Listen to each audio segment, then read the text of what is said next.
I walked into our lawyer's office expecting to sign routine paperwork for our home refinance. Instead, I found my husband Ryan sitting across from attorney Jonathan Rivers, both looking startled to see me. The documents on the desk told a story I never saw coming. Ryan had been trying to remove my name from our house deed for 3 months. When Mr. Rivers made that call later that evening, everything I thought I knew about my marriage shattered. By the end of the week, Ryan was the one without a roof over his head. If you love our stories, don't forget to subscribe and click the notification bell to never miss a new episode. And now, back to our story. The morning started like any other Tuesday in our quiet neighborhood of Willowbrook Heights. I was rushing around our 2-story colonial home trying to get ready for my shift at Riverside General Hospital, where I worked as a nurse practitioner. Ryan had already left for his job at the accounting firm downtown, or so I thought. My phone buzzed as I grabbed my coffee. A text from Jonathan Rivers, our family attorney. Clarification needed on property documents. Can you come in at 2 p.m. today? I frowned at the message. We'd been working on refinancing our mortgage to take advantage of lower interest rates, but I thought all the paperwork was complete. Still, if Jonathan needed something clarified, it was probably just a minor detail about the loan documents. Our house on Maple Grove Drive had been our dream home for 8 years. We'd bought it as newlyweds, both of us fresh out of college and optimistic about our future together. The monthly mortgage payments had been a stretch at first, but we'd made it work through careful budgeting and my extra shifts at the hospital. Over the years, we'd poured our hearts into renovating it, refinishing the hardwood floors, updating the kitchen with subway tiles and granite counters, converting the basement into a cozy family room where we hosted game nights with friends. Every payment, every improvement, every decision had been made together. My name was on the deed alongside Ryan's. We were equal partners in everything. Or so I believed. The law office of Rivers & Associates sat on the corner of downtown Millbrook's Main Street, housed in a restored Victorian building that exuded old-world professionalism. I'd been there dozens of times over the years for our house purchase, will preparations, even when we'd helped Ryan's elderly aunt with her estate planning. Jonathan Rivers had been our trusted advisor through all of it, a kind man in his 60s with silver hair and a grandfatherly demeanor that put clients at ease. When I walked into the reception area that Tuesday afternoon, something felt immediately wrong. The usual warmth in her receptionist's greeting was replaced by an uncomfortable tension. She kept glancing toward Jonathan's office door as if she were guarding a secret. "She's waiting for you in the conference room," she said quietly, not quite meeting my eyes. The conference room door was slightly ajar. Through the dap, I could hear voices, Jonathan's measured tone, and another voice that made my stomach drop. Ryan's voice. Ryan, who was supposed to be at work, who hadn't mentioned anything about coming to the lawyer's office, who had no reason to be there without me. I pushed the door open and stepped inside. The scene that greeted me was like walking into a parallel universe where the rules of my marriage no longer applied. Ryan sat across from Jonathan at the mahogany conference table, a stack of legal documents spread between them. Both men looked up at me with expressions of surprise and something else. Guilt, perhaps, or embarrassment at being caught.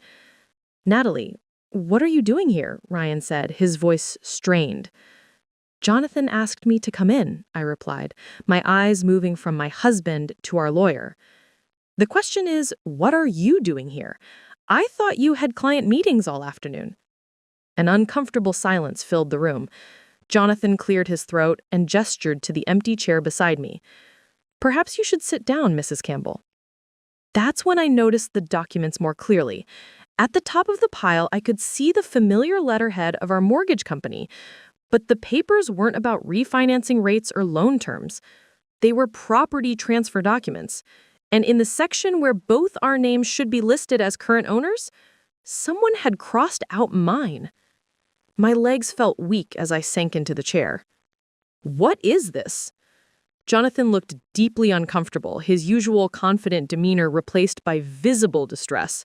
He'd known Ryan and me for nearly a decade, had watched us grow from young newlyweds into what he'd probably thought was a stable, happy couple. "Mrs. Campbell," he began carefully, "your husband came to me 3 months ago requesting assistance with transferring sole ownership of your property to himself." The words hit me like physical blows. 3 months. While I'd been working extra shifts to help with our finances, while I'd been planning our upcoming 10th anniversary celebration, while I'd been researching vacation destinations for the surprise trip I wanted to take Ryan on, he'd been secretly working to steal our house from me. "I don't understand," I managed to whisper, though part of me understood perfectly. Ryan finally spoke, his voice defensive. "Natalie, you're overreacting. This is just a financial strategy. My advisor said it would be better for tax purposes if the house was in one name." "Your advisor?" I turned to stare at my husband. "What advisor? We don't have a financial advisor." Ryan's face flushed red. "I've been consulting with someone at work about investments and optimizing our assets." Jonathan cleared his throat again. "Mrs. Campbell, I need you to know that I was not comfortable proceeding with this request. The property is jointly owned, and any transfer would require your signature and consent. I've been advising Mr. Campbell of this for months." "Then why is he still here? Why are there papers drawn up at all?" "Because," Jonathan said, his professional composure cracking slightly, "your husband has been persistent. He's claimed that you agreed to this arrangement, that you simply weren't available to come in and sign the papers yourself due to your work schedule." I felt the room spinning around me. "That's a lie! I never agreed to anything like this. I didn't even know this was happening." Ryan slammed his hand on the table. "This is exactly why I didn't want to involve you yet. You always get emotional about financial decisions. I'm trying to protect our assets, and you're acting like I'm trying to rob you. Aren't you?" The question escaped my lips before I could stop it. The silence that followed was deafening. In that moment, looking at Ryan's angry, defensive face across the conference table, I realized I was staring at a stranger. This wasn't the man I'd married, the one who'd promised to be my partner in all things. This was someone who'd been planning to betray me for months, someone who'd been lying to my face every single day while plotting to steal the home we'd built together. Jonathan stood up slowly. "I think this meeting should end here. Mr. Campbell, as I've explained multiple times, I cannot and will not proceed with any property transfer without Mrs. Campbell's explicit written consent and presence. And, Mrs. Campbell, I think you may want to seek independent legal counsel." As I walked out of that conference room, my hands shaking and my mind reeling, I had no idea that Jonathan Rivers was about to make a phone call that would change everything. A call that would reveal just how deep Ryan's deception ran and how many laws he'd been willing to break to cut me out of the life we'd built together. The real shock wasn't just that my husband had tried to steal our house. It was discovering that this was only the beginning of his betrayal. It took a lot of care and time to prepare and narrate this for you, so if you're enjoying it, a quick subscribe really helps and means the world to us. All right, let's get back to it. I drove home in a daze, my mind struggling to process what had just happened at Jonathan's office. The familiar streets of Willow Brick Heights blurred past my windshield as I replayed every word, every look, every uncomfortable silence from that conference room. By the time I pulled into our driveway, one terrible thought had crystallized. If Ryan was willing to steal our house, what else had he been hiding? The answer, I was about to discover, was everything. Ryan's car wasn't in the garage. According to his story, he should have been at work, but that lie had already crumbled. I sat in my Honda Civic for several minutes, staring at our house, our beautiful colonial with its white picket fence and carefully maintained flower beds. Just this morning, I'd felt pride looking at this home we'd built together. Now it felt like a stage set for a life that had never been real. My phone buzzed with a text from Ryan.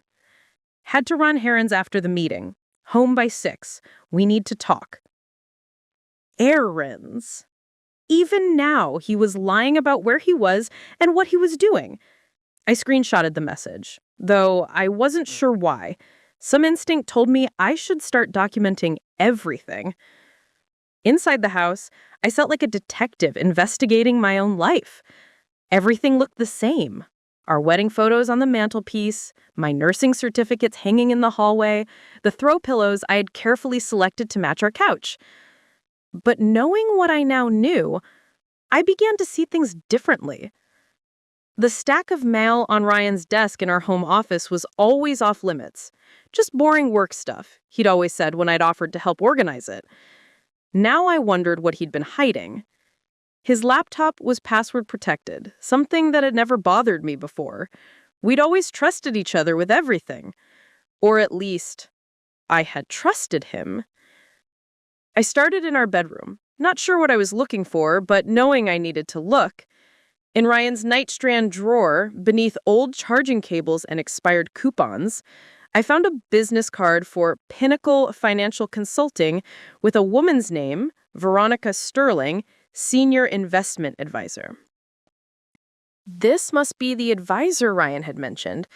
I turned the card over and found handwritten notes in Ryan's familiar scrawl, asset protection strategies, and sole ownership benefits.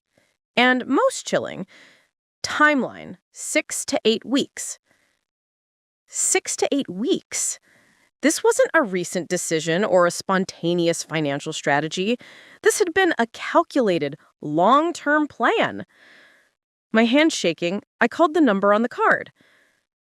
Pinnacle, Veronica Sterling speaking. Hi, this is Natalie Campbell. I believe you've been working with my husband, Ryan Campbell.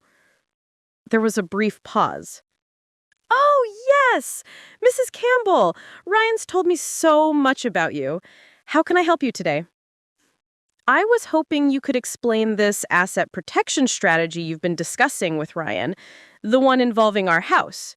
Another pause, longer this time. I'm sorry, but I think there might be some confusion. The strategy we discussed was specifically for Ryan's assets.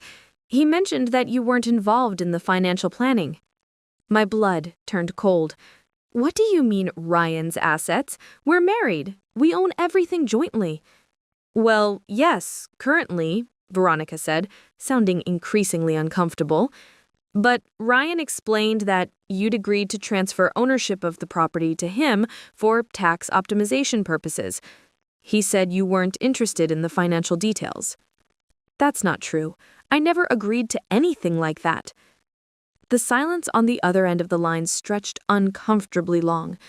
When Veronica finally spoke, her professional veneer had cracked. Mrs. Campbell, I think you and your husband need to have a conversation. I was under the impression that this was a joint decision. After I hung up, I sat on our bed, the bed we'd shared for nearly 10 years, and tried to process what I'd just learned. Ryan hadn't just tried to remove my name from the deed, he'd been actively planning this for months, lying to professionals about my consent, creating an elaborate fiction where I was a willing participant in my own financial erasure. But why? What could possibly motivate him to do something so drastic, so cruel? I went back to his desk and began looking more carefully. In the locked bottom drawer, locked, though he'd never mentioned that before, I found the key tucked under his keyboard. Inside were bank statements I'd never seen before. The documents told a story that made my stomach turn. Ryan had been secretly funneling money from our joint checking account into a personal savings account I didn't know existed. Small amounts at first, $200 here, $300 there, but escalating over the past year to transfers of $1,500 or more per month. Money I'd assumed was going to pay bills or build our shared savings was actually being siphoned into Ryan's private account. The current balance showed over $47,000, money that represented my extra shifts at the hospital, my careful budgeting, my sacrifices to build our future together.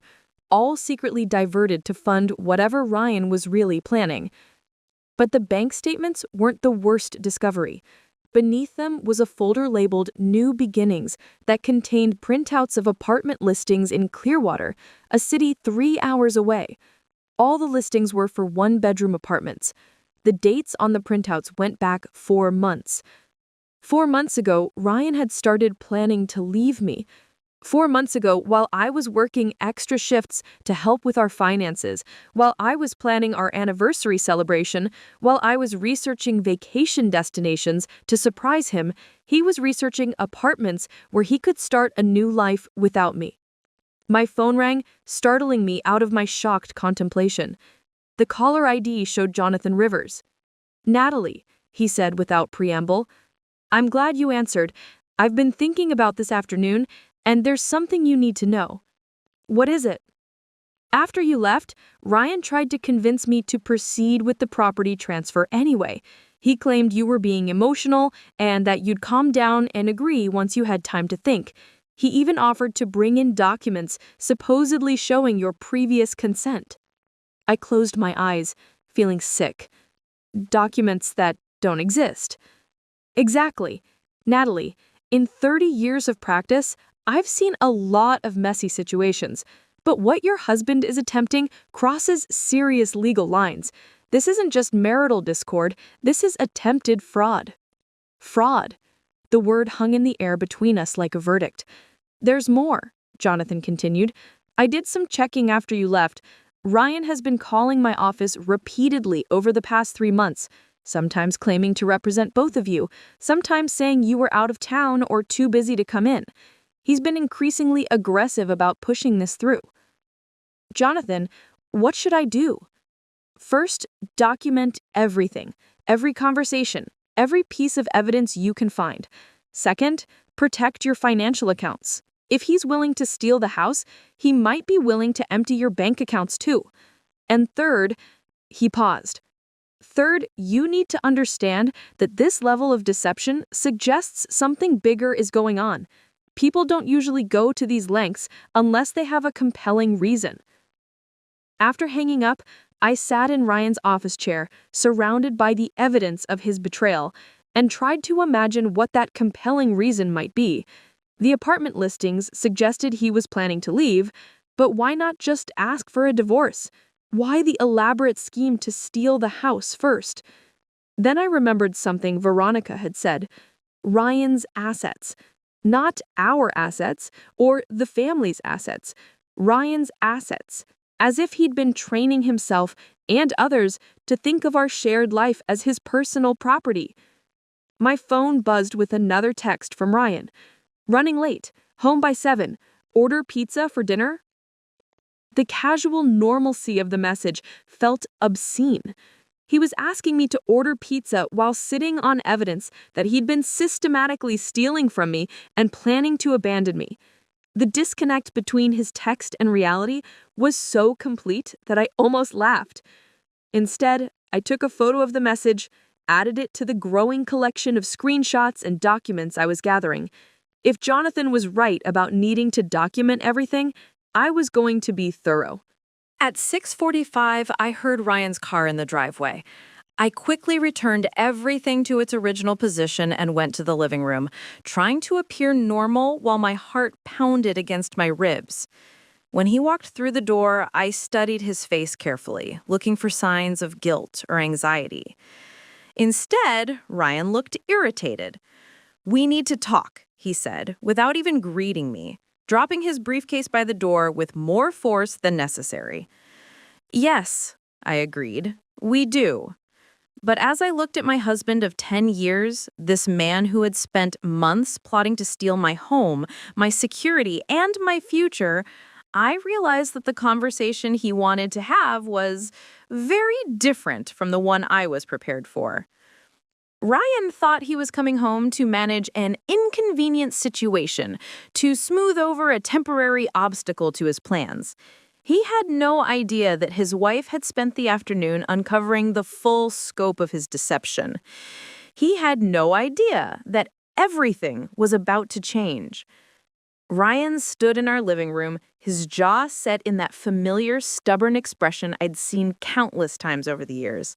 But this time, instead of feeling the usual urge to smooth things over and find compromise, I felt something entirely different, a cold, calculating clarity that surprised me.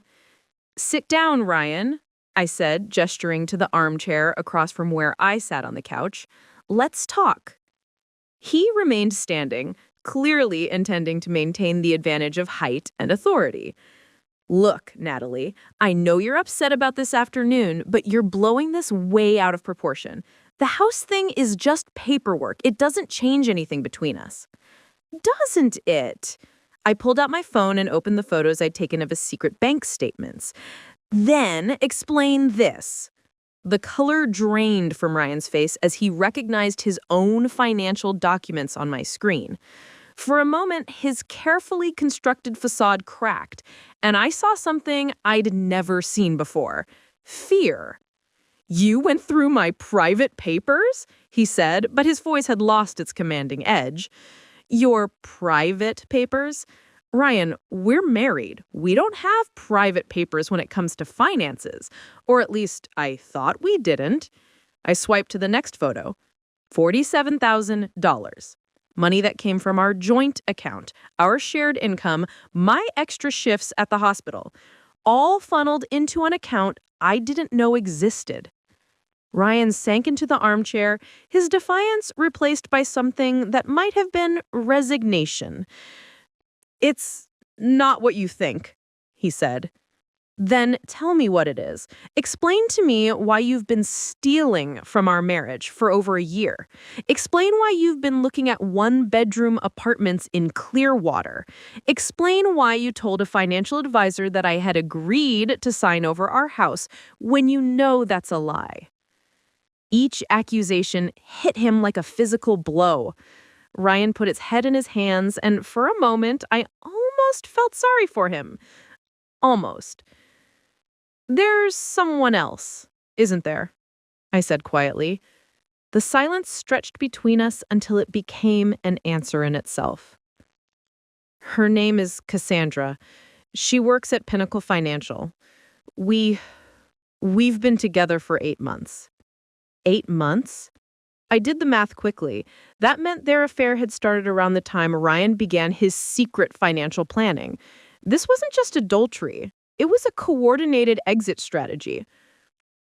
She's the one who suggested the asset protection plan. She said if we were going to be together, I needed to make sure my finances were secure, that I shouldn't let emotional decisions put my future at risk.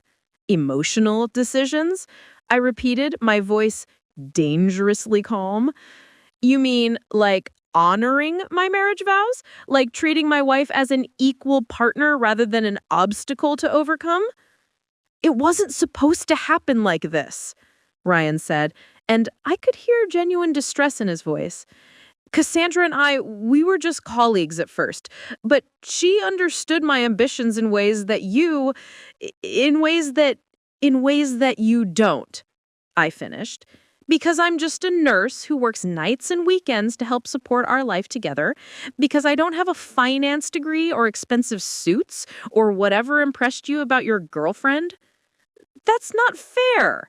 "None of this is fair, Ryan.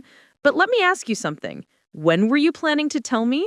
After you had successfully stolen our house? After you had cleaned out our accounts and moved to Clearwater? Were you going to leave me a note like some kind of coward?" Ryan finally looked at me, and what I saw in his eyes was worse than guilt or shame. It was calculation.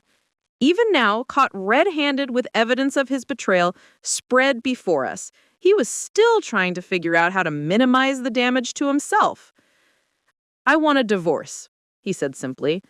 "This marriage isn't working anymore. This marriage isn't working because you've been sabotaging it for months. But you're right about one thing. It's over." "Good. Then we can handle this like adults. We'll split everything fairly." "And fairly?" I stood up, my carefully maintained composure finally cracking. "You think there's anything fair about what you've done? You've been committing fraud, Ryan. theft. Your lawyer told me so himself. Jonathan's just being dramatic. No prosecutor would want to test that theory. The question came from behind Ryan, and we both turned to see Jonathan Rivers standing in our front doorway. I had left the door unlocked after spotting his car pulling into our driveway, but Ryan looked shocked to see our family attorney in our living room. "Jonathan, what are you doing here?" "Protecting my client," Jonathan said, stepping into the room and closing the door behind him. "My actual client, not the person who's been lying to me for 3 months." Jonathan moved to stand beside my chair, his presence both comforting and authoritative. In his hands was a leather briefcase that he set down on our coffee table with deliberate ceremony. "Mr. Campbell," Jonathan began, his voice carrying the weight of 3 decades of legal experience. "This afternoon, after you left my office, you called my secretary and attempted to schedule another appointment. You claimed that your wife was being unreasonable and asked if there was a way to proceed with the property transfer without her direct involvement." Ryan's face flushed red. "I was just exploring options." "You were attempting to suborn fraud," Jonathan corrected. "And when my secretary explained that such an action would be illegal, you became hostile and suggested that my firm might not be the right fit for your family's legal needs." I looked at Ryan in amazement.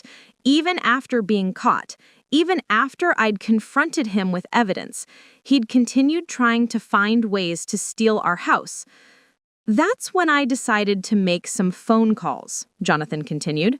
He opened his briefcase and pulled out a manila folder. "First, I called the State Bar Association to report attempted fraud. Then I called the Millbrook Police Department to discuss potential charges." "You can't be serious," Ryan said, but his voice was barely a whisper. "Then I called an old friend of mine, Detective Sarah Morrison. She handles financial crimes, and she was very interested to hear about your situation, particularly when I mentioned the secret accounts and the systematic deception." Jonathan opened his folder and spread its contents on our coffee table. Police report forms, legal documents, and what looked like financial disclosure requirements. Detective Morrison suggested that Mrs. Campbell might want to consider filing charges for theft, fraud, and financial abuse. She also mentioned that the district attorney's office has been cracking down on domestic financial crimes. I stared at the documents, hardly believing what I was seeing. This morning, I'd been a betrayed wife. Now I was apparently the victim of multiple felonies. But then, however, Jonathan continued, Detective Morrison also suggested an alternative approach that might be more comprehensive in addressing the situation. Ryan and I both looked at him questioningly. "It seems that your girlfriend, Cassandra Sterling, is already under investigation by the State Financial Regulatory Board for questionable practices with elderly clients. When I mentioned her involvement in your case, Detective Morrison became very interested indeed." My heart began to race. "What kind of investigation?" "The kind that suggests Ms. Sterling has been using her position at Pinnacle Financial to manipulate clients into making poor financial decisions that benefit her personally. The kind that suggests your husband may not be her first married client to suddenly develop an interest in asset protection." Ryan's face had gone completely white. "You're lying. I'm a lawyer, Mr. Campbell. I deal in facts."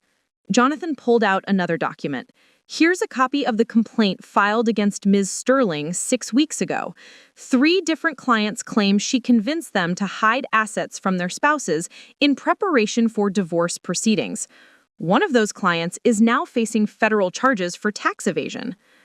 The room fell silent, except for the sound of Ryan's ragged breathing. I realized I was watching my husband's entire world collapse in real time, and I felt nothing. No pity, no satisfaction, just a cold certainty that this was exactly what he deserved. "So, here's what's going to happen," Jonathan said, his voice taking on the authoritative tone he used in court. Mrs. Campbell is going to file for divorce, and she's going to seek full ownership of this house as compensation for your attempted theft. You're going to return every penny you've stolen from your joint accounts, plus interest and penalties. And if I refuse, then Detective Morrison will pursue criminal charges. Your girlfriend will likely testify against you to reduce her own sentence, and you'll face several years in prison for felony fraud. Jonathan turned to me. Of course, Mrs. Campbell, the choice is entirely yours. You could proceed with criminal charges regardless of his cooperation. Some crimes deserve punishment even when restitution is made.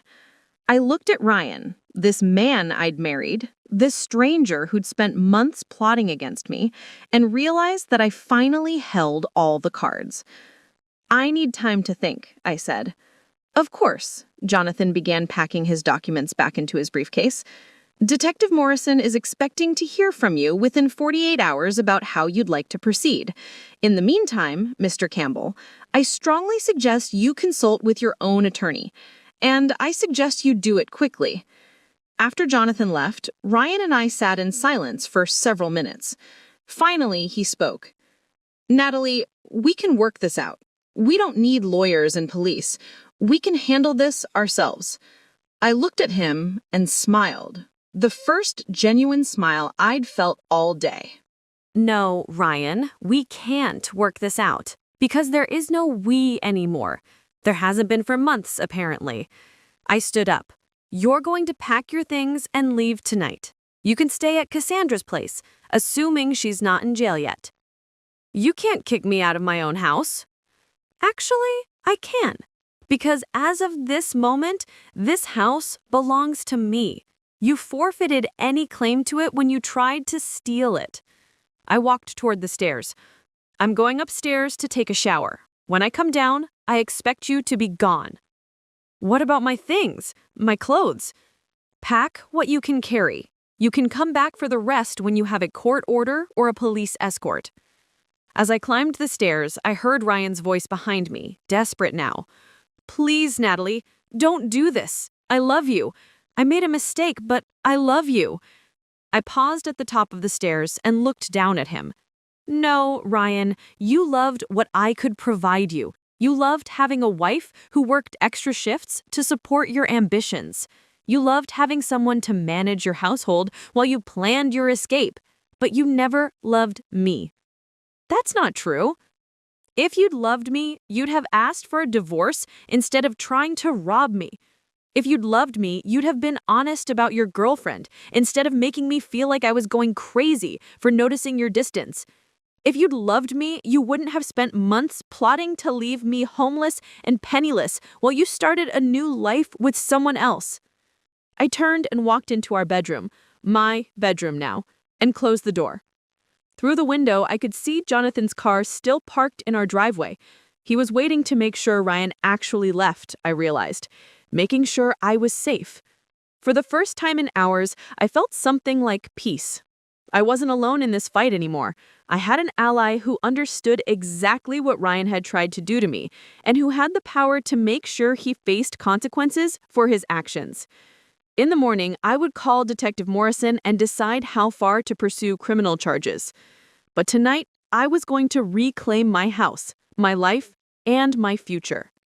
Tonight, the real work of rebuilding would begin. The next morning, I woke up alone in my house for the first time in 10 years. The silence felt different, not empty, but peaceful. Ryan's absence had lifted a weight I hadn't realized I was carrying. No more walking on eggshells, wondering what mood he'd be in or what secret plans he was hatching behind my back. I made coffee in the kitchen, where just yesterday morning we'd shared what I now realized was our last breakfast as a married couple. He'd been checking his phone constantly, probably texting Cassandra about their future together, while I packed his lunch and reminded him about our weekend plans that would never happen now. At exactly 8 a.m., my phone rang. Detective Sarah Morrison's voice was crisp and professional, but I could hear genuine concern underneath her official tone. Mrs. Campbell, Jonathan Rivers briefed me on your situation last night. I'd like to meet with you this morning to discuss your options and begin documenting evidence. Are you available? 2 hours later, Detective Sarah Morrison sat across from me at my kitchen table, a digital recorder between us and several manila folders spread around her. She was younger than I'd expected, probably in her early 40s, with sharp brown eyes that seemed to catalog every detail of our conversation.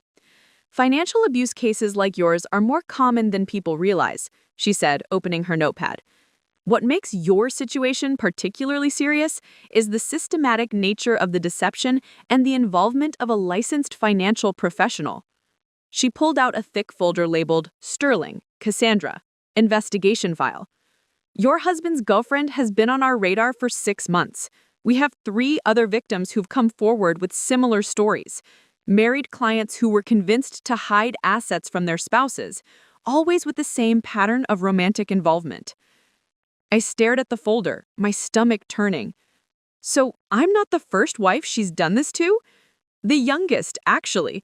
Her previous targets were older, wealthier men going through midlife crises. Your husband represents an evolution in her method. Younger target, longer manipulation period, more sophisticated legal maneuvering. She pulled out another folder and showed me photographs I recognized as printouts from social media accounts. "These are from her personal Instagram and Facebook profiles. Look at the timeline." The photos told a disturbing story. For 2 years, Cassandra had been posting pictures with different men, always expensive restaurants and luxury vacations, always with captions about new adventures and living my best life.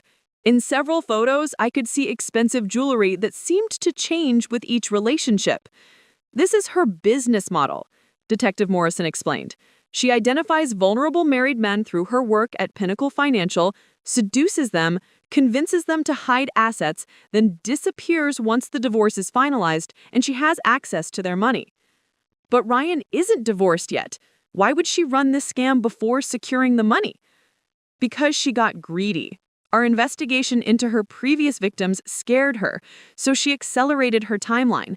She convinced your husband to liquidate assets faster than her usual pattern, which made her sloppy. That's how we caught on." Detective Morrison pulled out bank records that made my head spin.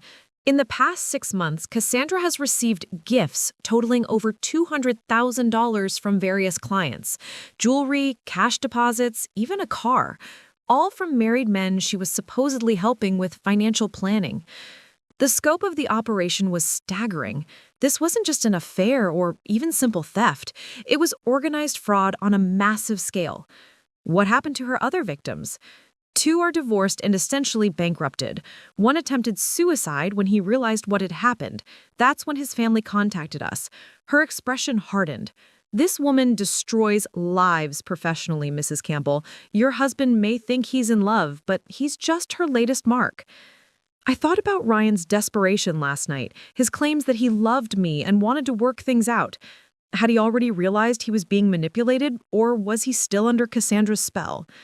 "There's something else," Detective Morrison continued.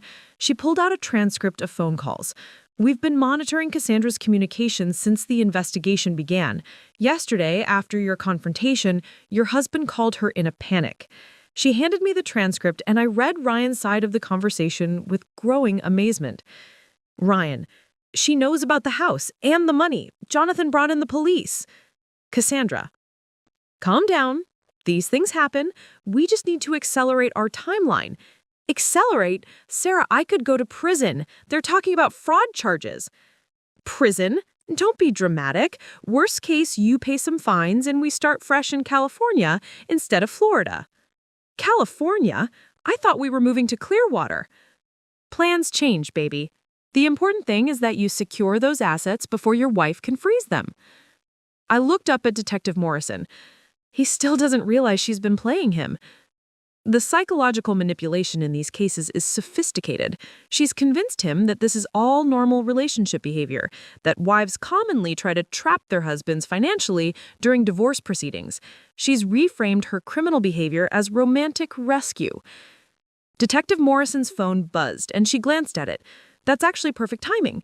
We just got approval for a wider investigation into Pinnacle Financial. It turns out Cassandra isn't working alone." She opened her laptop and showed me an organizational chart that looked like something from a crime drama. Pinnacle Financial wasn't just a legitimate investment firm with one bad employee. It was apparently a front for a sophisticated marriage fraud operation. The owner, Marcus Pinnacle, has been running this scheme for over 5 years. They specifically target couples in strong financial positions where one spouse handles the investments. Cassandra and 2 other advisors seduce the financially controlling spouse while systematically looting the couple's assets. How many victims are there? We've identified at least 15 couples, possibly more. Total losses are approaching $2 million. The numbers were so large they felt abstract, but the human cost was devastatingly real. 15 marriages destroyed, families torn apart, lives ruined by people who treated love and trust as just another commodity to exploit. Mrs. Campbell, I need to ask you directly, how do you want to proceed? We have enough evidence to arrest both your husband and Cassandra on multiple felony charges. The case against her is ironclad, and his cooperation with her scheme makes him equally culpable. I sat back in my chair, overwhelmed by the decision before me. 24 hours ago, my biggest worry was whether to surprise Ryan with concert tickets for his birthday next month. Now I was being asked whether to send him to prison. What happens if I don't press charges? Cassandra will still face federal charges based on our other victims. Your husband would likely face civil penalties and professional consequences. His accounting license would probably be revoked, but no criminal prosecution from your case specifically. And if I do press charges, he'd face 3 to 7 years in prison, plus restitution requirements and permanent criminal record. Given his profession and the amount of money involved, he'd likely serve at least 2 years. Detective Morrison closed her folders and looked at me seriously. I've worked financial crimes for 8 years, Mrs. Campbell. In my experience, victims who choose the civil route often regret it later, not because they want revenge, but because they realize that without real consequences, these perpetrators just find new victims. I thought about Ryan's desperation last night, his promises to change, his claims that this was all just a mistake. But I also thought about the $47,000 he'd stolen, the months of lies, the calculated cruelty of planning to leave me homeless while he started a new life with another woman. There's another consideration, Detective Morrison added. If you press charges, you'll have significant leverage in the divorce proceedings. Courts tend to be very favorable to victims of financial crimes when dividing assets. She pulled out another document. Jonathan Rivers has already filed preliminary divorce papers on your behalf. Based on the evidence of fraud and adultery, you'd likely receive the house, your retirement accounts, and possibly spousal support. Without criminal charges, your husband could still claim he was manipulated and seek a more equitable division of assets. The business-like discussion of dismantling my marriage felt surreal, but I appreciated Detective Morrison's directness. This wasn't about emotion anymore. It was about protecting my future and preventing Ryan and Cassandra from destroying other families. I need to see something first, I said. Can you show me the evidence about their other victims? For the next hour, Detective Morrison walked me through case files that read like horror stories. Men who'd lost their homes, their children's college funds, their retirement savings. Women who'd discovered their husbands' betrayals only after being served with divorce papers, finding themselves suddenly homeless and penniless, while their ex-husbands disappeared with hidden assets. One case particularly struck me. Teresa Vaughn, a teacher who'd worked 2 jobs to support her family while her husband secretly transferred their savings to accounts controlled by one of Cassandra's colleagues. When Teresa discovered the theft, her husband had already moved to another state with his financial advisor. Teresa had to declare bankruptcy and move in with her elderly parents at age 52. She could have prevented this, Detective Morrison said quietly. If the previous victim had pressed charges, if we'd been able to arrest the advisor before she got to Teresa's husband, Teresa would still have her home and her savings. The weight of responsibilities settled on my shoulders. This wasn't just about Ryan and me anymore. It was about protecting future victims, breaking up a criminal organization that specialized in destroying marriages and families. I looked around my kitchen, the kitchen Ryan and I had renovated together 3 years ago. the kitchen where I'd made his favorite meals and planned our anniversaries and dreamed about the family we might someday have.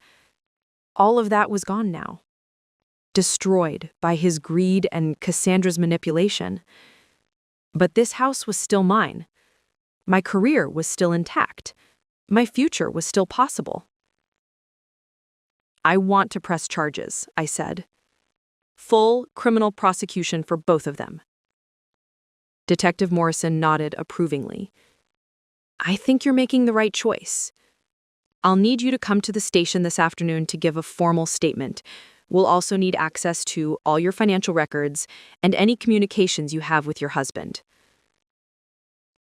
She packed her folders back into her briefcase. "Mrs. Campbell, I want you to understand what happens next. Once we filed charges, this becomes a federal case. The media will likely pick up on it because of the scope of the fraud ring. Your husband will be arrested, probably within the next 48 hours.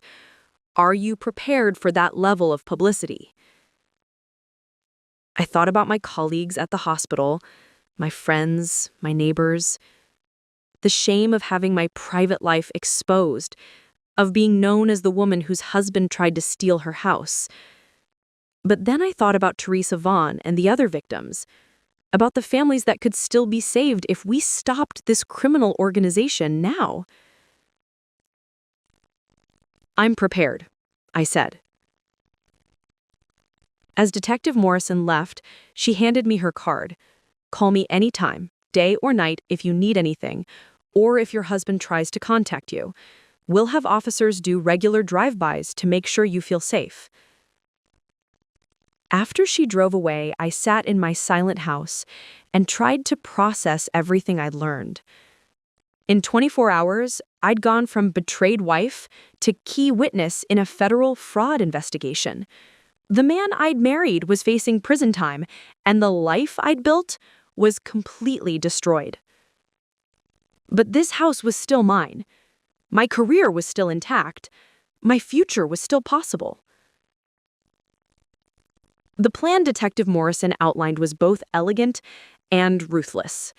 Instead of immediately arresting Ryan and Cassandra, we would let them believe they still had control while systematically documenting their criminal activities.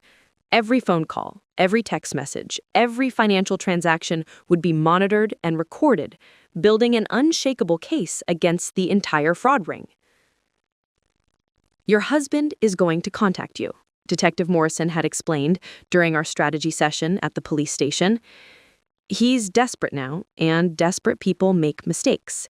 When he does reach out, we need you to act receptive but cautious. Let him think he might be able to convince you to drop the investigation." The thought of pretending to reconcile with Ryan made my skin crawl, but I understood the necessity. As long as he believed he could manipulate me back into compliance, he would continue communicating with Cassandra, giving us insight into their plans and methods. I didn't have to wait long. At 6:30 that evening, my phone rang with Ryan's contact information. I let it ring 4 times before answering, making sure my voice sounded tired and uncertain. "Hello, Ryan?" "Natalie, thank God you answered. We need to talk. I've been thinking about everything, and I realize I made some terrible mistakes." The recording device Detective Morrison had given me was already capturing every word. I walked to the kitchen window, watching the unmarked police car parked discreetly down the street. "I don't know what to say to you anymore," I replied, injecting just enough pain into my voice to sound believable. "Everything I thought I knew about our marriage was a lie." "That's not true. Yes, I made some bad decisions, but the core of what we had was real, is real. I love you, Natalie. I know I have a horrible way of showing it, but I do." I closed my eyes, trying to push down the genuine anger I felt at his manipulation. Even now, caught red-handed with evidence of systematic fraud, he was still trying to gaslight me into believing his version of reality. What about Cassandra? There was a pause.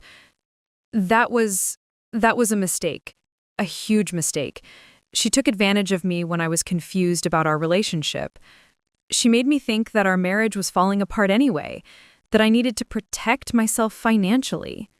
So you decided to steal our house? I wasn't stealing it. I was trying to secure our assets. Cassandra explained how divorce courts work, how wives often try to take everything in revenge. I thought I was protecting what we'd built together. The lies came so smoothly, so convincingly, that I almost understood how he'd fooled himself into believing them. Almost. Ryan, Detective Morson showed me evidence that Cassandra has done this to other couples. This isn't about protecting assets, it's fraud. Detective Morson is trying to make a name for herself with a big case. She's exaggerating everything to justify her investigation. Cassandra explained how these things work. The police need someone to blame when rich people lose money in bad investments. I felt a chill at how completely he'd bought into Cassandra's narrative. She'd convinced him that law enforcement, the legal system, and even his own wife were all conspirators against their love story. The psychological manipulation was masterful and deeply disturbing. "I want to believe you," I said, allowing genuine emotion to creep into my voice. "But I don't know how to trust you again. Come meet with me. Let me explain everything properly. Cassandra wants to meet you too, to clear up these misunderstandings. She's not the person the police are making her out to be." My heart rate spiked. They wanted to meet with me together, probably to attempt some kind of coordinated manipulation or damage control. This was exactly the kind of opportunity Detective Morson had hoped for. "I don't think I'm ready for that," I said carefully. "Please, Natalie, one conversation. What harm could it do? If you still want to proceed with the investigation afterward, I won't fight you, but give me a chance to show you the truth." The desperation in his voice was real, but I suspected it had less to do with saving our marriage and more to do with avoiding prison. Still, this meeting could provide crucial evidence about their operation. Where would we meet? Somewhere neutral, public. There's a coffee shop called The Roasted Bean on 5th Street. Tomorrow at 2 p.m.? I knew the place. A busy cafe in the center of town, plenty of witnesses, multiple exit routes. Detective Morson would love the location for surveillance purposes. I'll think about it. That's all I ask. Just think about it. And Natalie, don't let the police pressure you into anything you'll regret. This is about our marriage, not their careers. After hanging up, I immediately called Detective Morrison's direct line. He wants to meet tomorrow, him and Cassandra together. Perfect. This is better than we hoped. They're panicking, trying to manage the situation instead of running. That suggests they still think they can control the narrative. Detective Morson explained the surveillance plan. Multiple officers would be positioned around the roasted bean, recording equipment would capture the entire conversation, and I would wear a wire to ensure clear audio. If things went badly, help would be seconds away. What should I say to them? Let them do most of the talking. Ask questions that get them to explain their methods. They're going to try to convince you that this is all a misunderstanding, that they're the real victims. Let them tell their story. It'll give us insight into how they manipulate other targets. That night, I barely slept. I kept thinking about the other victims Detective Morson had shown me, the families destroyed by Cassandra's schemes. Tomorrow's meeting would determine whether we could prevent more casualties or whether Ryan and Cassandra would find a way to escape consequences once again. The next morning, I arrived at the Roasted Bean 15 minutes early as instructed. Detective Morrison's team had already positioned themselves. A couple with laptops at a corner table, a businessman reading a newspaper near the window, a young woman with textbooks who looked like a college student. If I hadn't known they were police officers, I never would have suspected. Ryan arrived first, looking haggard and anxious. He'd clearly not slept well either, and his usually immaculate appearance was disheveled. When he hugged me, I fought every instinct to pull away, remembering that this was a performance with potentially life-changing stakes. "Thank you for coming," he said, his voice filled with what sounded like genuine relief. "I know how hard this must be for you." Cassandra arrived 5 minutes later, and I got my first close look at the woman who had destroyed my marriage. She was beautiful in an aggressive way. Perfectly styled blonde hair, expensive clothes, manicured nails, and a smile that never quite reached her eyes. Everything about her screamed predator disguised as prey. "Natalie," she said warmly, extending her hand, "I'm so glad we're finally meeting. Ryan has told me so much about you." I shook her hand, noticing the enormous diamond ring on her finger, probably purchased with money stolen from one of her victims. I wish we were meeting under better circumstances. Cassandra's expression immediately shifted to one of sympathetic concern. "This whole situation has been such a terrible misunderstanding. When I heard that the police had gotten involved, I was devastated. The last thing I ever wanted to do was cause problems in your marriage." She gestured to the chairs around a small table, positioning herself between Ryan and me like a mediator. "I think there's been a fundamental miscommunication about what my services involve and what Ryan and I were trying to accomplish." "Which was what, exactly?" "Asset protection," she said earnestly. "I work with couples who are concerned about liability issues, tax implications, or potential creditor problems. Ryan came to me because he was worried about some malpractice exposure from his accounting practice." It was a smooth lie, delivered with complete conviction. If I hadn't seen the evidence of her other victims, I might have believed her. "Malpractice exposure?" I looked at Ryan. "You never mentioned anything about that." Ryan shifted uncomfortably. "I didn't want to worry you. It was probably nothing, but Cassandra thought it would be smart to restructure some of her assets just in case." "The house restructuring was purely defensive," Cassandra continued. "If Ryan faced a lawsuit, having the property in one name would protect it from potential seizure. It's a common strategy for professionals in high liability fields." I nodded, as if this made sense, while the recording device captured every word of their elaborate fiction. "But why didn't you include me in these discussions? Why did Ryan tell Mr. Rivers that I had agreed to the transfer when I hadn't?" Cassandra exchanged a quick glance with Ryan, so fast I almost missed it, but the surveillance cameras wouldn't. "That was my fault," she said smoothly. "I advised Ryan that these kinds of legal technicalities were better handled without emotional input. Spouses sometimes panic about asset protection strategies, even when they are perfectly legal and beneficial." "Emotional input?" I repeated. "I've seen too many families make poor financial decisions because they let fear override logic. My job is to provide objective, professional guidance based on years of experience." Ryan leaned forward. "The point is, everything we did was legal and intended to protect our family's future. The police are treating it like some kind of conspiracy because they don't understand sophisticated financial planning." I spent the next hour letting them weave their web of lies, asking just enough questions to keep them talking. They had an answer for everything. The secret bank account was for tax planning. The apartment listings were for investment research. Even Ryan's relationship with Cassandra was reframed as a professional mentorship that had been misinterpreted. What struck me most was how completely they'd bought into their own narrative. They weren't just lying to me. They'd convinced themselves that they were the victims of an overzealous investigation into legitimate business practices.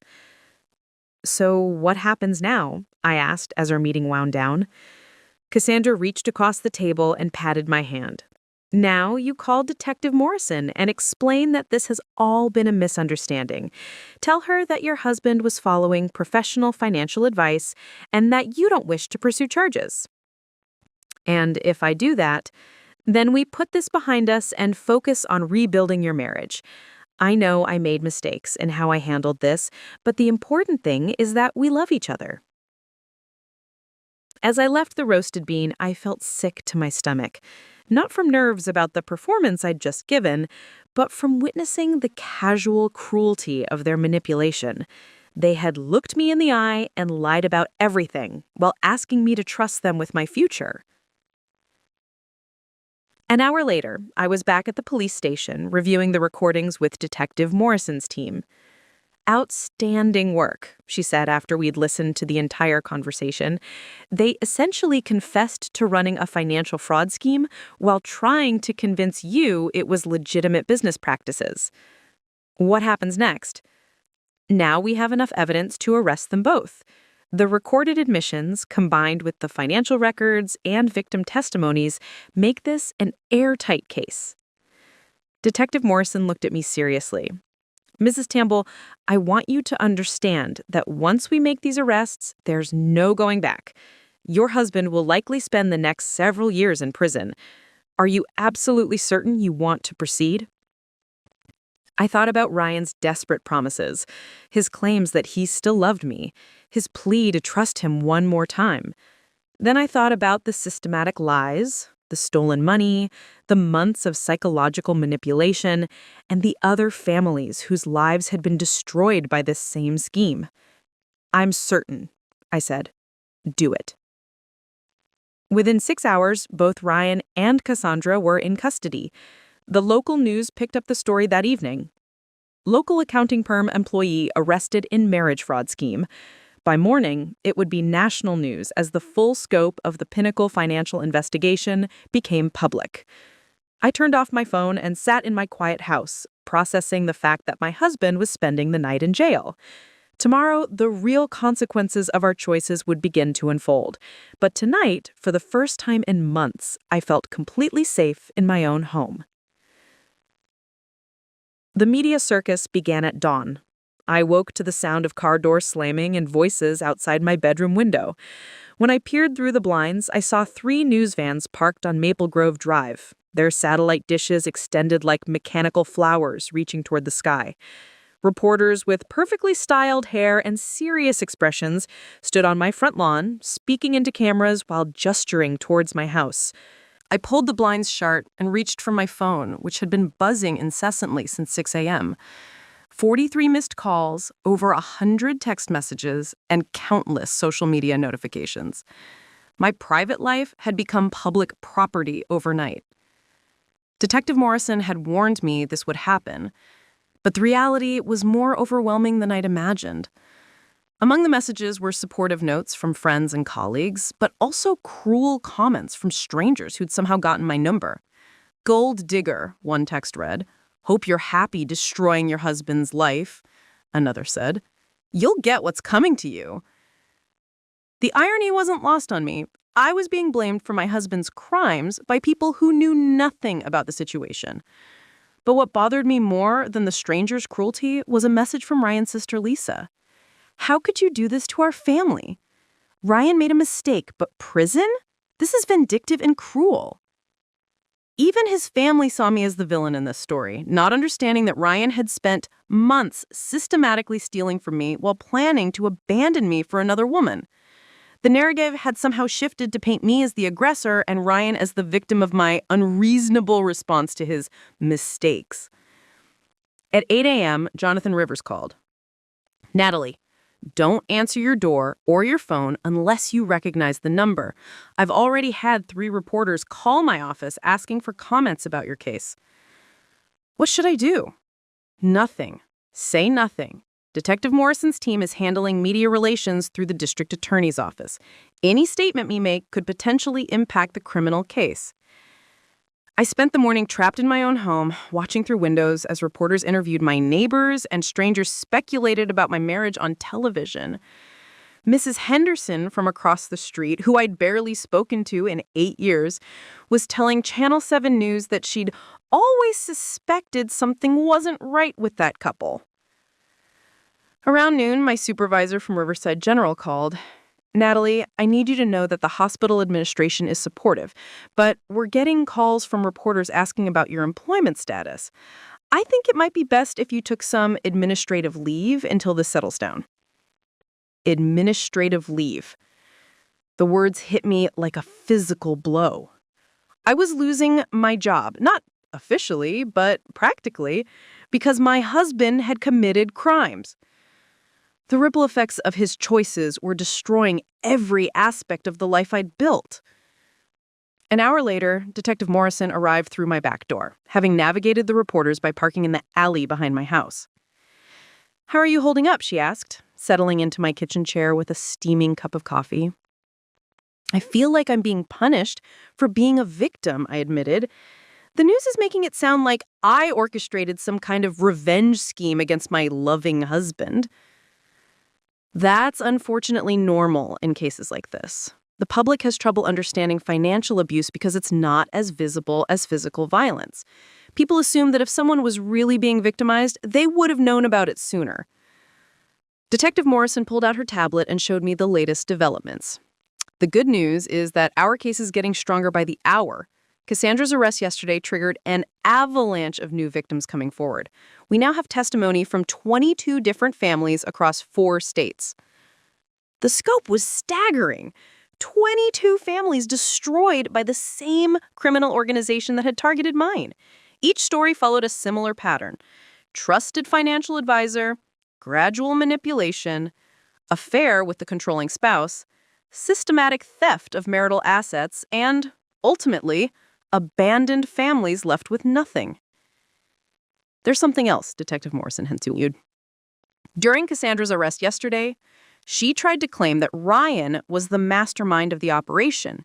She's saying he approached her with the idea of targeting his own marriage as a test case for a larger scheme. I stared at her. That's impossible. Ryan isn't smart enough to mastermind anything this complex. I agree, but it shows how desperate she is. She's willing to throw your husband completely under the bus to save herself.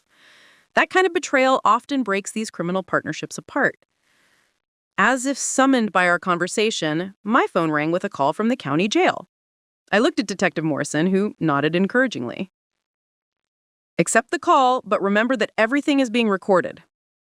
I answered on speakerphone. Ryan's voice came through, hollow and defeated. "Natalie, thank God.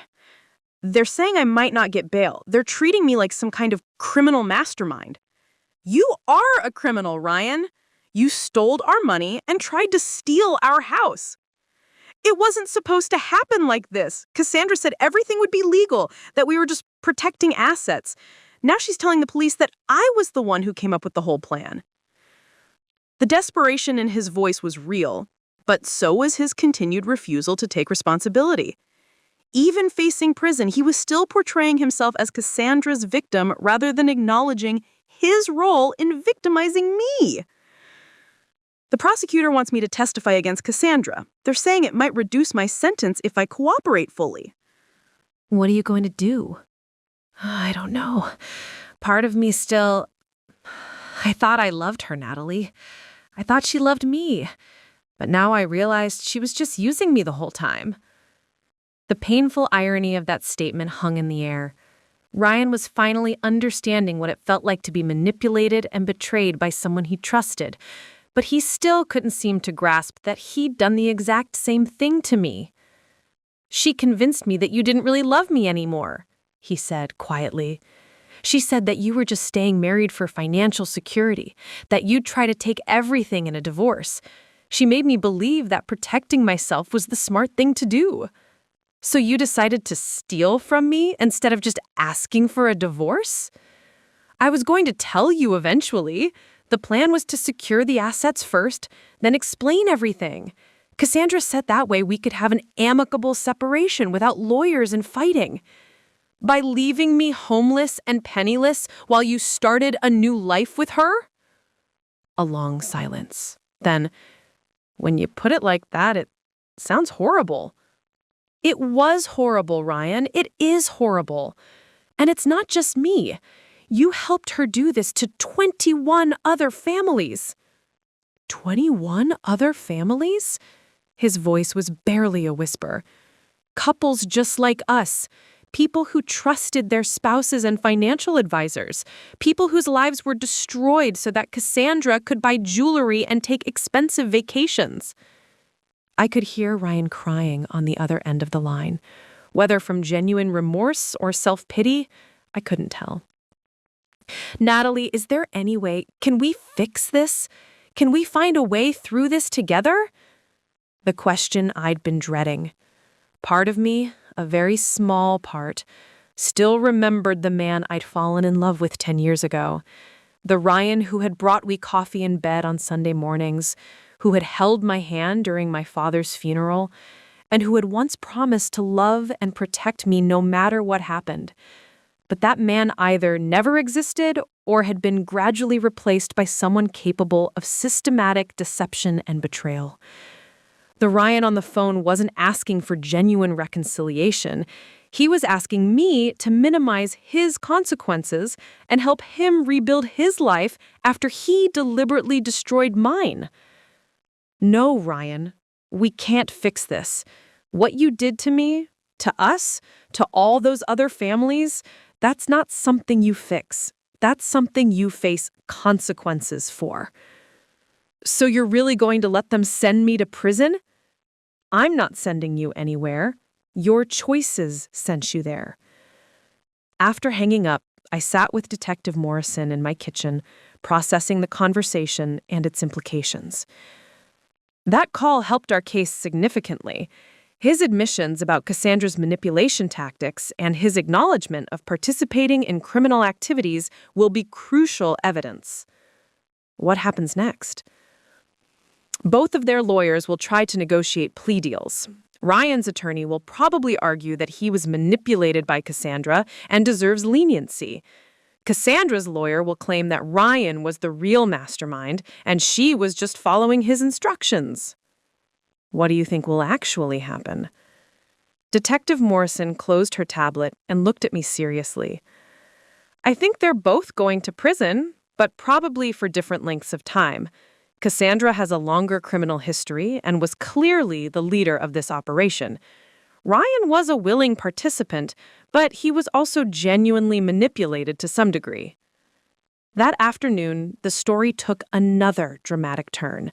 The news reported that Marcus Pinnacle, the owner of Pinnacle Financial, had been arrested while attempting to board a private jet to the Cayman Islands. In his luggage, investigators found over $500,000 in cash and documents detailing Swiss bank accounts containing millions of dollars stolen from victims. The arrest was the final piece that elevated our case from local news to national headlines.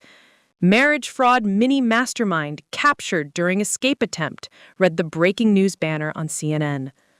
My phone rang constantly with interview requests from national media outlets, book agents, and documentary filmmakers. Everyone wanted to tell my story, to understand how an ordinary marriage could become part of an international fraud conspiracy. But I wasn't ready to tell my story. I was still living it, still processing the reality that my husband was in jail, my marriage was over, and my quiet life in Millbrook was permanently shattered. That evening, alone in my house, for the first time in days, I walked through rooms filled with memories of the life Ryan and I had built together. Our wedding photos, anniversary gifts, furniture we'd chosen together, all of it felt like artifacts from someone else's life. In the morning, I would have to face lawyers, reporters, and the beginning of divorce proceedings. I would have to testify in court, relive my humiliation publicly, and watch the man I'd once loved be sentenced to prison. But tonight, in the quiet of my home, which Ryan would never again have any claim to, I felt something I hadn't experienced in months. Peace. The worst was behind me now. Whatever came next, I would face it as myself, not as someone's victim or someone's wife, but as Natalie Campbell, survivor, fighter, and someone strong enough to help ensure that other families wouldn't suffer the same fate mine had. 6 weeks after the arrests, I sat in the federal courthouse downtown, wearing my best Navy suit and trying to steady my nerves before what would be the most important testimony of my life. The grand jury proceedings had been sealed, but today's hearing would determine whether Ryan and Cassandra would be granted bail pending their trial. The courtroom was packed with reporters, victims' families, and curious onlookers who'd followed the case in the media. I recognized several faces from the news coverage. Other wives who'd been betrayed, children who'd lost their college funds, elderly parents who'd been financially devastated by the Pinnacle financial fraud ring. Assistant District Attorney Rebecca Martinez had spent hours preparing me for this moment. "Your testimony will be crucial," she'd explained during our practice sessions. "You're not just representing your own case, you're the voice of every family they destroyed." When my name was called, I walked to the witness stand with as much dignity as I could manage. The judge, the Honorable Patricia Kellerman, was a woman in her 60s with steel gray hair and penetrating eyes that seemed to see through any attempt at deception. "Please state your name for the record." "Natalie Elizabeth Campbell." "And you are the wife of defendant Ryan Campbell?" "Soon-to-be ex-wife, Your Honor." I caught sight of Ryan at the defendant's table, flanked by his attorney. He'd lost weight during his time in jail, and his usually perfect appearance was disheveled. When our eyes met, he looked away immediately, unable to maintain eye contact with the woman whose life he'd systematically destroyed. Cassandra sat at a separate table with her own legal team. She looked every inch the successful financial professional in her expensive suit and perfectly styled hair. Only the handcuffs visible at her wrists betrayed her current circumstances. ADA Martinez began her questioning methodically, walking me through the timeline of Ryan's deception. Each revelation, the secret bank account, the apartment hunting, the attempted property fraud, was documented with exhibits that painted a clear picture of calculated betrayal. "Mrs. Campbell, when you discovered your husband's secret activities, what was your primary concern?" "At first, I was devastated about the betrayal of our marriage, but once I learned about the other victims, I realized this wasn't just about me. This was about preventing future families from being destroyed the same way." "Can you describe the emotional and financial impact of your husband's actions?" I took a deep breath, thinking about how to compress months of anguish into words that would convey the true cost of their crimes. "Your Honor, my husband didn't just steal money from our accounts. He stole my sense of security, my trust in my own judgment, and my faith in the institution of marriage. He made me question every interaction we'd ever had, wondering what was real and what was manipulation." I looked directly at Ryan as I continued. But worse than the personal betrayal was learning that I wasn't alone. That while I was working extra shifts to support our family, my husband was helping to destroy other families just like ours. The money he stole didn't just represent our savings, it represented other wives' security, other children's education funds, other families' dreams. Ryan's attorney, a sharp-dressed man named Harold Brennan, rose for cross-examination. His strategy became immediately apparent: paint me as a vindictive wife seeking revenge rather than justice. "Mrs. Campbell, isn't it true that your marriage was already in trouble before my client's alleged activities?" "No, that's not true. I thought we had a strong marriage.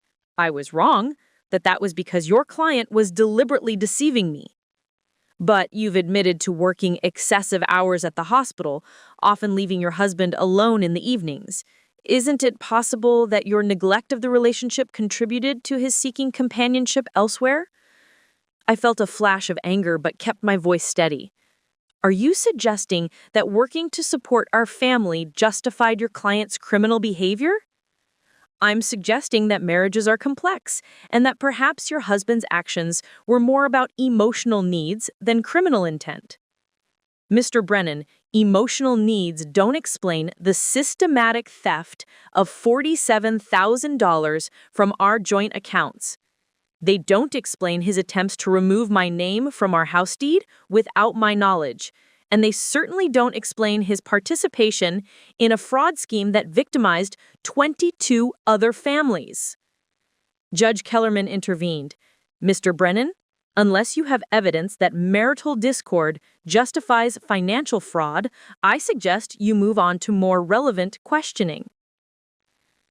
Cassandra's attorney, a woman named Diana Foster, took a different approach during her cross-examination. She attempted to portray her client as a legitimate financial advisor who'd been manipulated by Ryan into criminal activity. "Mrs. Campbell, When you met with my client at the coffee shop, did she seem like a criminal mastermind to you? She seemed like someone who was very good at manipulation and deception. Someone who had perfected the art of making criminal behavior sound like legitimate business advice. But isn't it true that she genuinely believed she was providing legal financial services? I thought about the evidence Detective Morrison had shown me. The photos of Cassandra with multiple victims, the luxury purchases funded from stolen money, the systematic pattern of seduction and abandonment that had destroyed dozens of lives. Miss Foster, your client had expensive jewelry purchased with money stolen from her victims. She had detailed knowledge of the personal lives and financial situations of multiple married men across several states. She coached my husband on how to lie to our family attorney and manipulate me into signing legal documents. That's not confusion about business practices. That's criminal expertise. The most powerful testimony came from other victims. Margaret Willis, a 68-year-old retired teacher, described how Cassandra's manipulation had cost her her entire retirement savings and forced her to move in with her daughter. James Romano explained how discovering his wife's financial advisor was stealing from them had led to their divorce and his estrangement from his children, who blamed him for the family's financial ruin.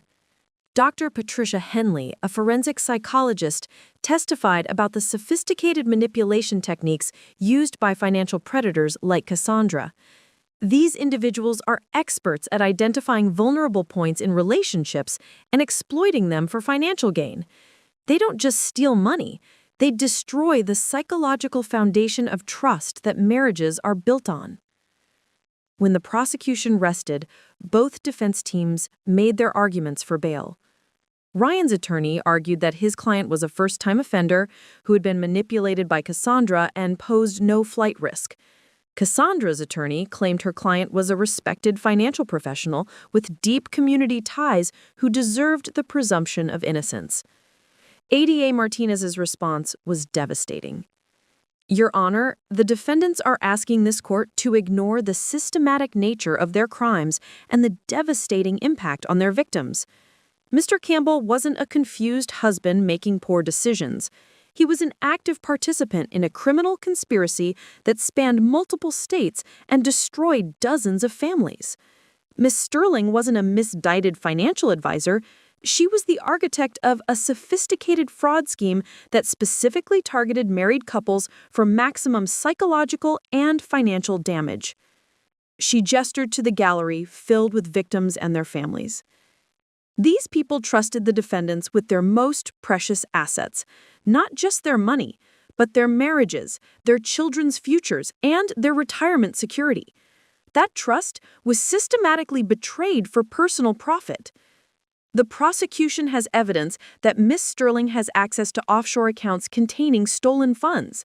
Mr. Campbell has already attempted to flee the jurisdiction once, and both defendants have demonstrated a complete willingness to assume false identities and create fraudulent documents.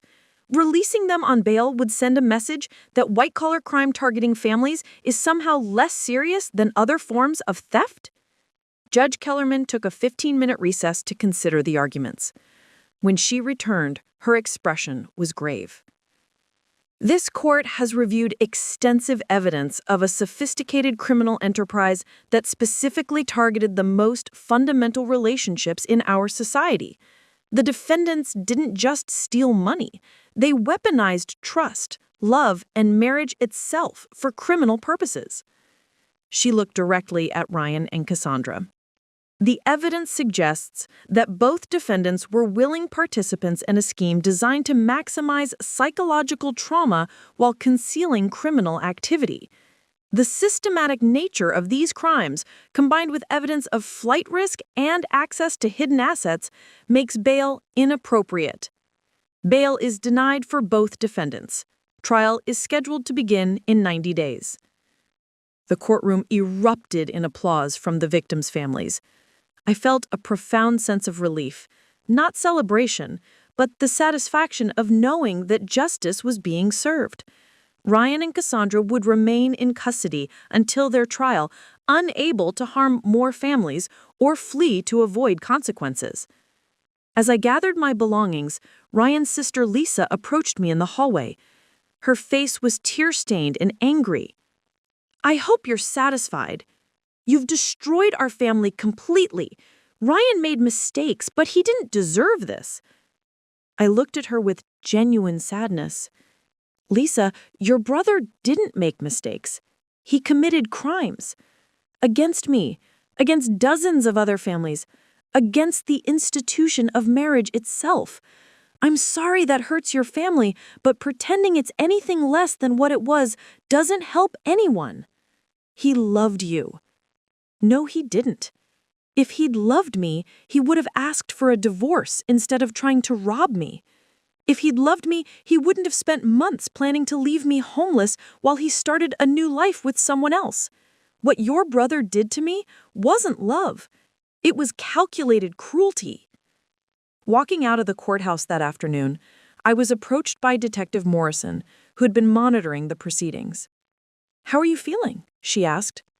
"I'm feeling vindicated," I said honestly. "For weeks, people have been telling me I was overreacting, that I should have been more forgiving, that I was destroying Ryan's life out of spite. Today, a federal judge confirmed that what he did to me, to all of us, was serious criminal behavior that deserved serious consequences." "The trial will be more intense than today's hearing," she warned. "Both defense teams will try harder to shift blame and minimize their client's responsibility." "Let them try. I'm not the same woman who walked into Jonathan Rivers' office 6 weeks ago. I know who I am now, and I know what I'm fighting for." That evening, I sat in my living room, the living room that Ryan had tried to steal from me, and reflected on everything that had brought me to this point. The scared, confused woman who discovered her husband's betrayal had been replaced by someone stronger, clearer, and more determined than I had ever been before. The reckoning was just beginning. In 90 days, I would testify at trial and watch as Ryan and Cassandra faced the full consequences of their choices. But today had been enough. Today, justice had looked at their crimes and declared them unworthy of freedom while they awaited judgment. For the first time since this nightmare began, I felt like myself again. Not someone's victim, not someone's wife, not someone's target, but Natalie Campbell, survivor, fighter, and guardian of the truth about what love really means. 1 year later, I stood in the same federal courthouse where I'd testified at the bail hearing, but this time I was here for the sentencing. The trial had lasted 3 weeks and resulted in convictions on all counts for both Ryan and Cassandra. The jury had deliberated for less than 4 hours before finding them guilty of conspiracy, wire fraud, money laundering, and racketeering. The media attention had been intense, but ultimately beneficial. My story had inspired other victims of financial abuse to come forward, leading to additional arrests and the recovery of millions in stolen assets. The case had become a landmark prosecution that would change how authorities approach domestic financial crimes. As I walked into the courtroom, I reflected on how much had changed in the past 12 months. The frightened, confused woman who had discovered her husband's betrayal had been replaced by someone I barely recognized, confident, purposeful, and unafraid of the future. Judge Kellerman called the court to order, and I took my seat in the gallery alongside the other victims and their families. We had become a community of sorts, bound together by shared trauma, but strengthened by our collective pursuit of justice. Ryan was brought in first, wearing an orange jumpsuit and shackles. The transformation was shocking. The confident, manipulative man I'd married had been replaced by someone who looked broken and defeated. When he glanced in my direction, I felt nothing but pity for the choices that had brought him to this moment. Cassandra followed, and even in prison attire, she maintained an air of defiance. Her expensive jewelry and designer clothes had been replaced by standard-issue clothing, but her eyes still held the calculating coldness I remembered from our coffee shop meeting. ADA Martinez stood to address the court first. Your Honor, these defendants didn't just commit financial crimes, they weaponized the most sacred bonds of trust in our society. They turned marriage, love, and family relationships into tools for criminal exploitation. She gestured to the victim impact statements that had been submitted. The court has received testimony from 37 families whose lives were destroyed by this criminal enterprise. Children who lost their college funds, elderly parents who lost their retirement savings, spouses who lost not just their financial security, but their faith in human relationships. The psychological damage inflicted by these crimes extends far beyond the monetary losses. These defendants didn't just steal money, they stole their victims' ability to trust, to love, and to believe in the institutions that hold our society together. Ryan's attorney made a final plea for leniency, arguing that his client had been manipulated by Cassandra and deserved consideration as a victim himself. But the evidence had made clear that Ryan was a willing participant who had actively recruited his own wife as a target for the fraud scheme. Cassandra's attorney took a different approach, claiming that her actions were the result of childhood trauma and mental health issues that had impaired her judgment. It was a strategy that might have worked if not for the overwhelming evidence of her calculating, predatory behavior spanning multiple years and dozens of victims. When the judge asked if any victims wanted to make statements before sentencing, I stood up. Your Honor, my name is Natalie Campbell, and I was married to Ryan Campbell for 10 years before discovering that he was participating in a criminal conspiracy designed to steal my home, my savings, and my future. I looked directly at Ryan as I continued. When I first learned about my husband's betrayal, I was devastated. I blamed myself, wondered what I had done wrong, what signs I had missed. But this trial has made clear that I wasn't dealing with a marriage problem. I was the victim of a sophisticated criminal operation. Ryan didn't just cheat on our marriage, he turned our marriage into a crime scene. He used my love, my trust, and my commitment to our shared future as weapons against me. Every conversation, every intimate moment, every plan we made together was corrupted by his secret agenda. I turned to address Cassandra. Ms. Sterling, you have claimed that you are providing legitimate financial advice, but the evidence shows that you are a predator who specifically targets married couples because you understand that the bonds between spouses can be manipulated for criminal gain. You didn't just steal money, you stole marriages, families, and futures.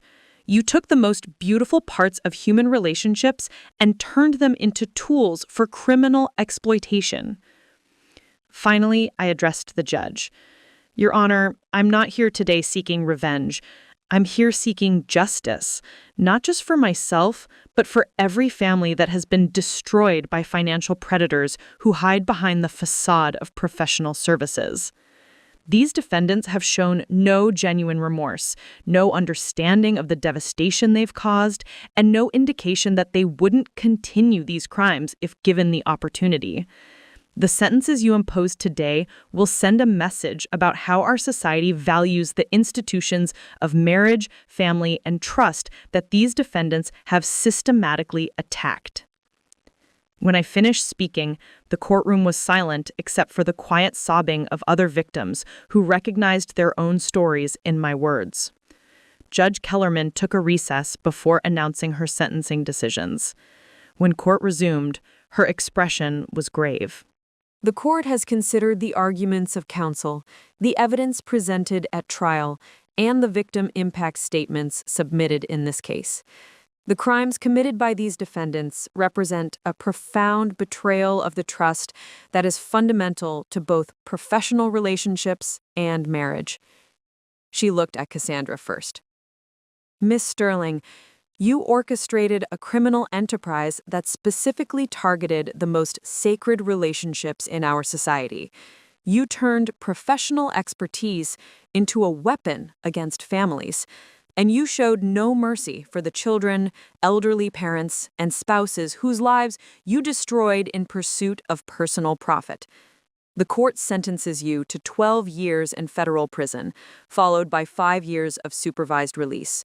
You are ordered to pay full restitution to all identified victims, and you are permanently barred from working in any financial services capacity. Cassandra's face remained impassive, but I could see her hands trembling as the bailiff prepared her handcuffs. Judge Kellerman turned to Ryan. "Mr. Campbell, you have claimed that you were manipulated by Miss Sterling, but the evidence shows that you were a willing participant who actively targeted your own wife for criminal exploitation. You violated not only federal law, but the most fundamental obligations of marriage and partnership. Your decision to participate in this scheme wasn't made in a moment of weakness. It was a calculated choice made over many months, with full knowledge that you were destroying your wife's financial security and emotional well-being. The court sentences you to 8 years in federal prison, followed by 3 years of supervised release. You are ordered to pay full restitution to your wife for all financial damages, plus interest and penalties." Ryan collapsed into his chair, finally understanding that his choices had consequences he couldn't manipulate or escape. As the defendants were led away, I felt a profound sense of closure. The justice system had recognized the seriousness of their crimes and imposed sentences that reflected the devastating impact on their victims. Outside the courthouse, I was approached by Detective Morrison, who had become not just an ally, but a friend throughout this process. "How does it feel?" she asked. "Like I can finally breathe again," I said honestly. "For the first time in over a year, I don't have to worry about trials, depositions, or reliving the worst period of my life. I can focus on moving forward." "What's next for you?" I smiled, thinking about the plans I'd been quietly making.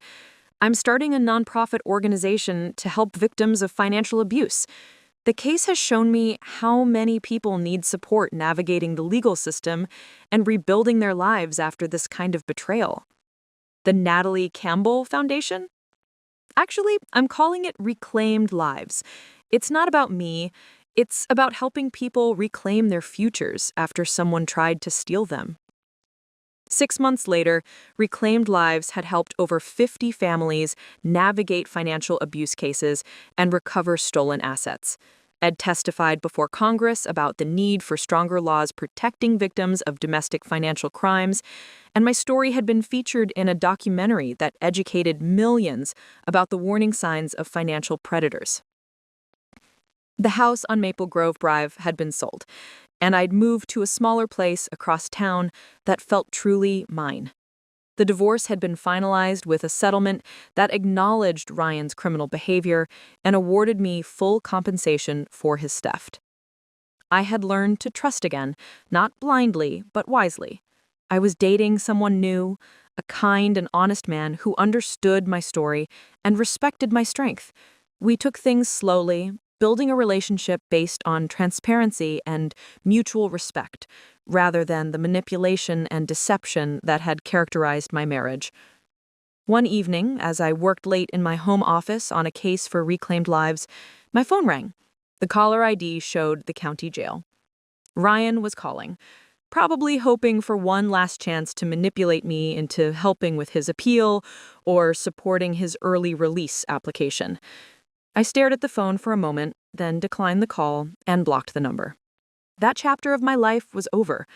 I had reclaimed not just my house, my money, and my legal rights, but something far more valuable: my sense of self, my understanding of my own worth, and my commitment to protecting others from the kind of predators who had tried to destroy my life. The woman who had walked into Jonathan Rivers' office 18 months ago, confused and betrayed, had been replaced by someone stronger, wiser, and more purposeful than I had ever imagined possible.